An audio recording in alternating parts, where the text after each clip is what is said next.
हा बघा, त्या जवळजवळ 15 ते 20 मिनटं फिरला आहे. दिवसातून 3 ते 4 वेळा फिरून झालं आहे. दुपारची वेळ आहे, जवळजवळ 2:30-2 वाजले आहेत. मी बाहेरून आल्यावरती त्याला फिरायचंच असते. तरी पण मी घेऊन आलो आहे 5-10 मिनटासाठी. आता जवळजवळ 20-25 मिनटं झाली आहेत, तरी पण त्याला घरी यायचं नाही. चल बाबू, घरी चल. हां, चल चल चल. बघा,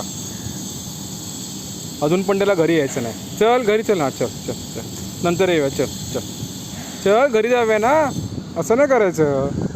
चल चल. बघा, त्याला अजूनही घरी यायचं नाही. म्हणजे फिरणं हा किती इम्पॉर्टंट भाग आहे ते बघा. पण अति फिरणं पण गरजेपेक्षा चुकीचं आहे. चला चल घरी. चल चल चल चल.